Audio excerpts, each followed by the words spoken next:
Assalamualaikum ayah bunda, semoga sehat selalu. Pagi ini aku sengaja bangun lebih awal. Setelah melaksanakan sholat subuh, aku menyegarkan tubuh dengan melakukan fitness secara mandiri. Alat fitness yang kupesan sebulan lalu hampir tak pernah kusentuh. Kubiarkan terbengkalai begitu saja di sudut kamar. Kesibukan yang menyita waktu membuatku tak pernah ada waktu untuk menggunakannya. Sibuk? Ya, aku sangat sibuk. Bodohnya aku, kesibukan itu bukan untuk mengurus keperluan diri sendiri, melainkan mengurusi urusan orang lain. Sampai-sampai aku tak ada waktu untuk diriku sendiri. Hari ini, segalanya akan mulai berubah. Aku harus mulai memikirkan diriku sendiri, mengurus kepentingan diri sendiri. Menjaga kebugaran tubuh dan merawat kecantikan diri, mulai menjadi prioritas utama setelah Cika putriku tentu saja. Orang lain tak akan memikirkan aku. Bahkan mereka cenderung memanfaatkan kebaikanku, kepolosan, dan kenaifanku. Sebagai manusia biasa, wajar ada sifat seperti itu, meski harus dihindari. Tetapi aku tidak mau jadi korbannya. Tidak, aku tidak akan mau menjadi santapan orang-orang seperti itu lagi. Buktinya, orang yang sangat aku percaya, sangat aku cintai, pun tega menyakitiku. Apalagi orang lain. Mas Reno. Aku tidak membencimu, namun tak lagi mengharapkanmu. Aku bahkan tidak menunggumu lagi. Kalau kau mau datang silahkan, jika memang kita berjodoh, Allah pasti akan memudahkan. Namun, jika tidak, kita pasti akan dipisahkan. Aku sudah siap dengan segala kemungkinan itu. Mungkin perempuan berambut pendek itulah jodohmu. Jodohku, aku gak mau memikirkannya lagi. Sudah tidak penting buatku. Yang penting sekarang adalah Cika putriku, ibuku, dan hidupku. Mel, HP-mu dari tadi bunyi itu. Teriak ibu dari kamarnya. Biar aja, Bu. Tanggung. Sahutku tetap melanjutkan gerakan. Pelus sudah membanjir membasahi badan. Ibu datang beberapa saat kemudian. Di tangannya ponselku sedang menyala. Angkat dulu, siapa tahu penting. Katanya menyodorkan benda itu. Terpaksa aku menurut. Kubaca si penelepon. Mas Reno, dadaku langsung berdegup kencang. Ada debaran yang menghangat di sana. Ternyata aku masih sangat mencintainya. Meski telah kucoba menganggapnya teman biasa setelah melihat fotonya dengan perempuan itu, tetap saja debaran ini tak mau sirna. Padahal aku hanya melihat nama dan foto profilnya. Ya, Mas. Sapaku setelah menggeser tombol hijau ke atas. Aku berusaha setenang mungkin. Tak ada amarah, tak ada nada curiga. Mel, kok lama baru diangkat? Kamu marah? Ya. Jujur mendengar suara lelaki ini membuatku merasa mengawang. Lelaki yang sangat kurindukan siang dan malam. Tapi aku harus bersikap dewasa. Tenang, wajar, bersikap biasa saja. Ya, Mel, tunjukkan kalau kau adalah perempuan yang berkelas. Bersikap elegan, itu jauh lebih baik. Jangan tunjukkan perasaanmu yang sebenarnya. Maaf, aku sedang fitness. Gak dengar kalau ada telepon. Jawabku tetap tenang. Oh, iya. Berarti gak sedang nunggu telepon dari aku. Dong, kirain ditungguin. Pede banget, aku. Ya, kelakarnya tertawarnya. Kubalas dengan tawa tak kalah renyah. Maaf. Kemarin sibuk banget, enggak sempat nelpon kamu. Sorry, ya, baterai ponselku juga lobat. Makanya enggak bisa menerima telepon kamu. Katanya mulai mengungkit peristiwa kemarin. Oh, enggak apa-apa. Santai aja, ucapku datar. Kamu enggak nanya gimana hasil sidangnya? Tanyanya heran. Oh, iya, maaf, lupa. Gimana hasilnya? Tanyaku mengikuti kemauannya. Aku lulus, tapi banyak revisi, Mel. Makanya aku agak stres kemarin. Aku fokus revisi dulu, baru fokus ke rencana kita, oke? Aku harus ikut wisuda periode ini, agar bisa nikahin kamu. Tapi lamarannya ditunda dulu. Gak apa-apa, kan, sayang? Celep, dadaku berdebar kencang. Ada rasa sakit yang menusuk. Bahkan rasa sakit itu tembus hingga ke ulu hati. bayangan Mas Reno memakaikan sebuah kalung di leher perempuan lain bermain di kepala. Mas Reno berbohong. Dia telah bermain api di belakangku. Haruskah aku mengamuk sekarang? Haruskah aku memaki dan menumpahkan kekesalan hatiku? Tidak, aku tidak boleh gegabah. Orang-orang di sekitarku selalu berkata, aku tidak boleh naif lagi. Apa yang aku lihat belum tentu seperti juga kenyataannya. Aku harus sabar. Ikuti saja bagaimana alurnya. Tapi, hatiku sakit. Aku mau menjerit mengata-ngatai Mas Reno pembohong. Aku benci dia. Sayang, maaf. Ya, kamu kecewa. Ya, suara pemuda pujaan hatiku itu terdengar semakin menusuk kalbu. Gak apa-apa, Mas. Santai aja. Aku gak masalah. Kok, selesaikan aja semua urusan kamu dulu. Ucapku lembut. Aku berhasil menguasai perasaan. Kamu kok berubah? Sayang, apakah ada masalah? Tanya Mas Reno seperti keheranan. Tidak, kamu gak marah samaku. Kenapa mesti marah? Ya, karena kemarin aku lupa ngabari kamu. Karena lamarannya diundur. Enggak, santai aja, Mas. Ku dengar Mas Reno menghela nafas. Entah apa yang sedang dia pikirkan. Mestinya dia senang dong karena aku tidak marah. Tapi, kenapa dia malah seperti gelisah? Aku tak perlu terlalu peduli. Dia telah menemukan perempuan lain. Mungkin dia tengah menimbang-nimbang yang mana di antara kami yang paling dia suka. Sepertinya dia lebih memilih perempuan itu. Buktinya dia telah membelikan perhiasan untuknya. Meski begitu, aku bisa apa? Marah? Tidak. Aku tidak akan menghancurkan harga diriku dengan emosi tak terkontrol. Rasa cinta ini pasti bisa kusimpan. Rasa sakit ini akan lebih mendewasakanku. Sudah dulu, ya, Mas. Aku mau mandi lalu ngurus toko. Tukasku mengakhiri percakapan. Ku patut pantulan diri di cermin, rasa syukur terucap di bibir. Setelah beberapa bulan melahirkan, akhirnya wujudku kembali seperti semula. Perut yang sempat menggelambir kini sudah rata. Tak ada timbunan lemak di sana. Wajahku juga tak tembem lagi, tanpa bantuan alat make up sekalipun. Aku sudah terlihat cantik. Ups, masa aku memuji diriku sendiri? Ah, sudahlah. Yang penting aku sudah menemukan diriku yang dulu lagi. Sudah lama aku tidak memperhatikan penampilan diri. Terlalu sibuk dengan urusan orang. Hari ini rencanamu kemana? Mel, ibu sudah berdiri di belakangku. Aku mau ngelihat lokasi rumah-rumah yang ditawarkan orang kemarin itu. Bu, bareng malah. Kok? Aku gak akan pergi sendiri, jawabku sambil memoles bedak tipis di pipi. Jadi kamu mau beli rumah? Ya, aku gak mau tergantung terus sama orang. Rumah ini kita akan ngontrak.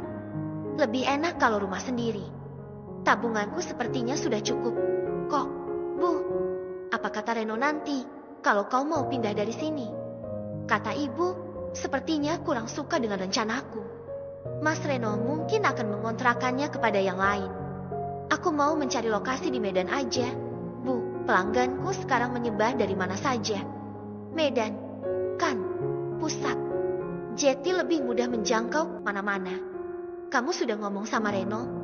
Loh, kenapa mesti ngomong sama dia? Usaha ini punya kita. Bu, gak ada hubungannya sama dia.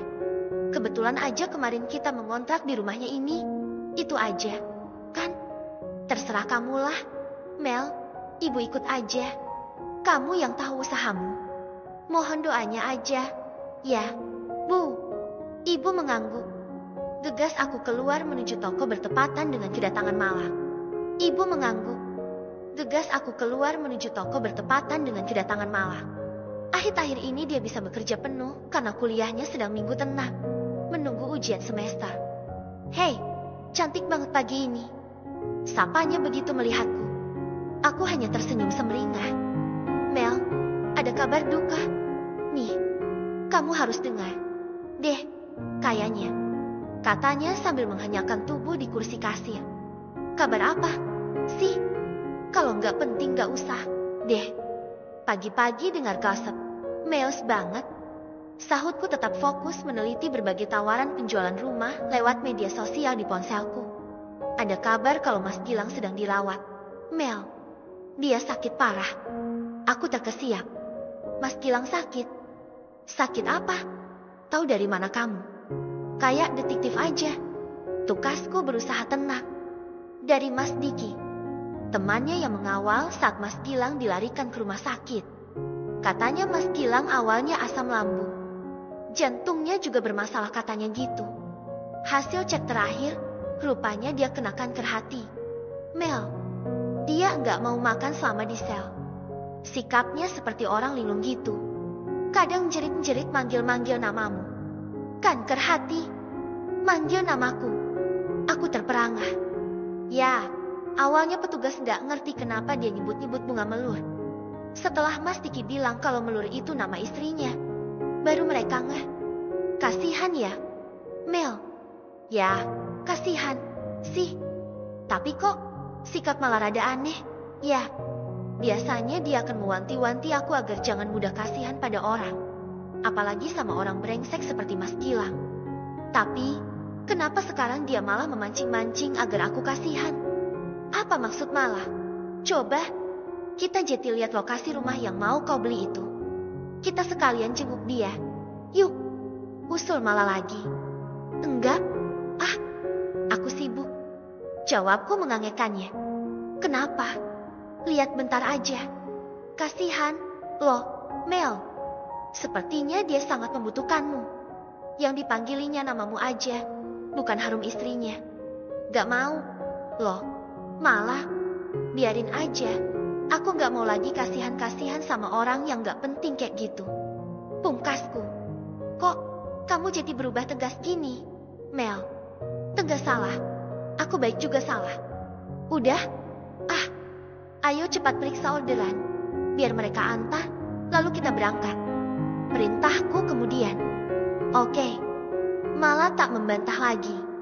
Aku masih berselancar di dunia maya. Mencari rumah yang paling strategis untuk kubeli mengembangkan usahaku. Mataku menangkap akun Kak Bulan. Dijual. Butuh dana cepat. Kuteliti kaptionnya dengan seksama. Kuklik foto profil pemilik akun itu. Benar Kak Bulan. Kenapa dia mau menjual tanah bekas rumah yang terbakar itu? Untuk berobat? Berarti Mas Gilang sakitnya parah banget dong. Sampai mau jual harta mereka yang tinggal satu-satunya itu. Beneran Mas Gilang kena kanker hati? Ya, kasihan banget. Aku boleh kasihan, tapi tidak boleh lebih dari itu. Aku tak mau jadi korban lagi, apalagi sok jadi pahlawan bagi mereka. Udah capek. Kuusap layar ponselku mencari yang lain. Beberapa mobil memasuki halaman. Aku melongo kaget. Siapa itu? Kok ramai banget? Malah bangkit dari kursinya. Gegas kami keluar menuju halaman. Mobil pertama adalah mobil Papa Mas Reno. Yang kedua mobil Mas Andi. Lani ada bersamanya. Mobil yang ketiga aku gak kenal. Seorang lelaki turun bersama dua anak kecil. Yang terakhir adalah mobil Mas Reno. Dia membukakan pintu mobil. Seorang perempuan berambut pendek turun, digandengnya dengan mesra. Astaga, kenapa Mas Reno membawa kekasihnya kemari? Sengaja untuk menunjukkan padaku. Kah? Mel, itu Mas Reno? Sama siapa? Malah mencubit pinggangku. Aku terpaku di sudut emper toko. Menatap para tamu tak diundang itu. Ih, Mas Reno menggandeng perempuan itu. Mesra banget, seingatku. Kamu aja pacarnya belum pernah digandeng semesra itu. Ceweknya tinggi. Badannya padat berisi. Ya, Allah, serasi banget sama Mas Reno. Cuman agak berumur, sih. Tapi, mereka cocok. Mas Reno juga kayaknya sayang banget sama dia. Malah lagi-lagi membuat hatiku panas. Itu cewek yang kemarin yang dia beliin kalung itu, kan? Sabar. Ya, Mel. Aku ikut prihatin deh sama nasib cintamu. Bisa diam gak? Lah, gak usah lebay deh. Tukasku mengagetkannya. Kamu gak nangis, Mel? Ingat 2 tahun yang lalu, saat kamu mengira Mas Reno selingkuh. Kamu langsung pulang kampung, masuk kamar, kunci diri. 7 hari gak keluar-keluar. Gak mau makan, gak mau minum. Bikin ibumu panik. Lalu Mas Gilang datang, merayumu, membujukmu, dan kau langsung mengira Mas Gilang adalah pahlawanmu. Malah menatapku dengan ekspresi mengejek. Bodohnya aku saat itu. Lirihku mencoba menahan emosi. Ayo, sekarang gitu lagi, dong. Mas Reno selingkuh itu. Di depanmu lagi.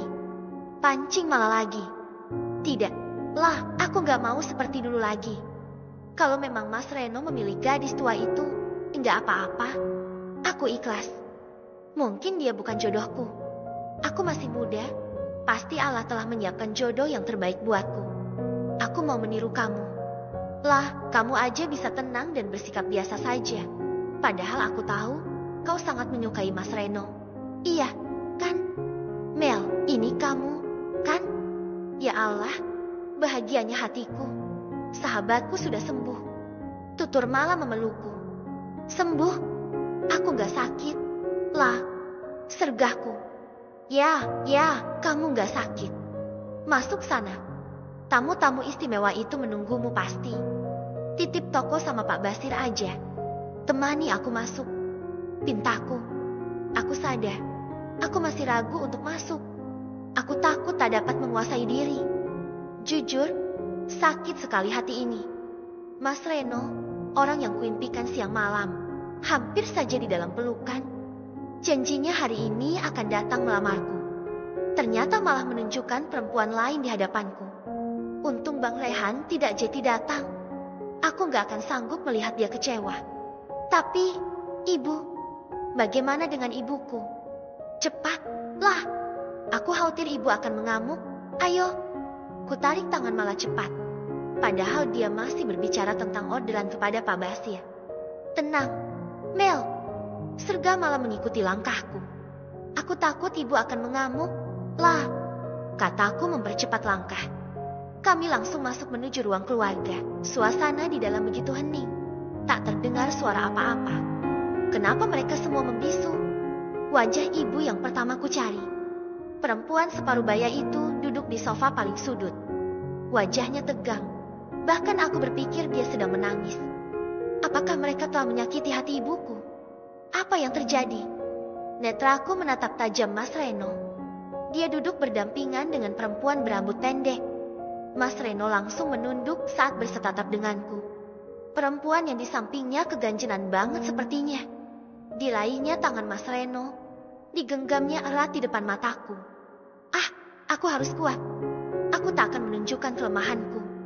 Meski hatiku sakit, aku terbakar karena cemburu, meleleh karena dikhianati, tapi aku harus tetap tegar. Akan kutunjukkan bahwa kau bukan perempuan yang gampang hancur hanya karena laki-laki. Namun, jangan coba-coba menyakiti hati ibuku. Mel, sini, enduk. Ibu melambai ke arahku. Matanya betul-betul basah. Ibuku menangis. Ibu nangis. Kenapa? Batinku bergemuruh. Aku berjalan cepat menghampirinya. Kenapa ibu menangis? Kenapa ibu sedih hanya karena mereka gak jadi melamarku? Bu, jangan sedih. Aku gak jadi nikah juga gak apa-apa. Gak nikah lagi selamanya juga gak apa-apa. Bu, kataku mendekatinya. Kuusap punggung tangannya penuh kasih. Ibu makin sesegukan mendengar ucapanku. Kenapa dia malah tambah sedih? Sepertinya para tamu tadi undang ini benar-benar telah menyakiti hatinya. Maaf, Pak, Ma, Mas Reno, dan semuanya. Kalau kalian datang ke sini hanya untuk menyakiti ibu saya mohon, sekarang kalian tinggalkan rumah ini. Memang benar, rumah ini adalah milik Mas Reno. Kami hanya ngontrak di sini. Beri kami waktu, rumah ini akan segera kami kosongkan. Dan buat kamu, Mas, aku ucapin selamat atas wanita pilihanmu. Sekarang, tolong kalian pergi dari sini. Aku gak mau ibuku sakit karena kalian. Tintaku memelas. Kuberanikan diri menatap mereka satu persatu. Ada rasa bangga di sudut hati, karena ternyata aku mampu bersikap tegar di depan mereka. Tidak ada air mata yang menetes, walau setetes. Padahal, sesungguhnya aku ingin menjerit dan meraung saat ini juga. Kutahan demi harga diri, demi ibu. Semua membisu. Tak ada seorang pun yang bersuara, termasuk kedua bocah yang bersama mereka. Kedua anak kecil itu duduk diam, satu di pangkuan Mas Andi, yang kecil di pangkuan Rani. Rani juga, dia teman aku. Loh, tega dia menyakiti hatiku dan ibu. Mentang-mentang dia calon istri Mas Andi. Sudahlah, calon suami pasti lebih penting baginya daripada seorang sahabat sepertiku. Ponsel Papa Mas Reno tiba-tiba berbunyi, memecah kesunyian dan ketegangan di ruangan itu. Segera dia mengangkatnya. Halo, ucapnya kepada si penelepon. Kami sudah meninjau lokasi tanah itu. Pak, posisinya betul-betul strategis. Cocok untuk usaha. Di depannya ada bangunan toko dan gudang. Tapi, masalahnya, ada sedikit ini, Pak. Terdengar jawaban dari si penelepon. Papa Mas Reno rupanya sengaja menggunakan penguat suara. Semua yang di ruangan itu mendengar jelas pembicaraan mereka. Entah apa maksud orang tua ini. Dia seorang pengacara. Loh, masa bertingkah alay juga seperti anaknya? Masalah apa? Coba jelaskan saja di sini. Kami sedang ada urusan ini. Nggak bisa meninjau langsung ke lokasi. Makanya kamu yang aku suruh mewakilinya. Kata Papa Mas Reno menggaruk kepalanya yang sepertinya tidak gatal. Rumahnya bekas kebakaran. Pak, kata orang di sekitar sini, memang sengaja dibakar oleh mertua putra bungsu pemilik rumah ini. Jadi, kita harus rehab total kalau mau buka usaha di sini. Oh, saya tahu itu. Saya yang menangani kasus pembakaran itu kalau tidak salah. Enggak apa-apa, nego ajalah harganya. Aku tersentak kaget. Rumah yang mereka bicarakan itu, apa maksudnya? Apakah maksudnya rumah keluarga Mas Gilang? Jadi, Bapak tetap seperti harga awal yang Bapak ajukan tadi. Ibu bulan ini minta dinaikin dikit. Katanya untuk biaya adiknya kena kanker hati. Kasihan, Pak. Cobalah naik dikit. Oh, begitu. Ya. Gimana? Ya. Tapi, sudahlah, tambah 5. Deh. Tapi Ninet, ya.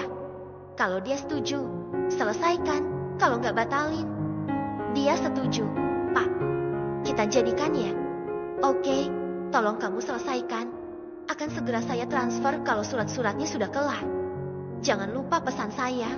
Pembelinya adalah calon menantu saya itu. Namanya udah saya serahkan sama kamu. Tadi pagi, kan? Jangan salah.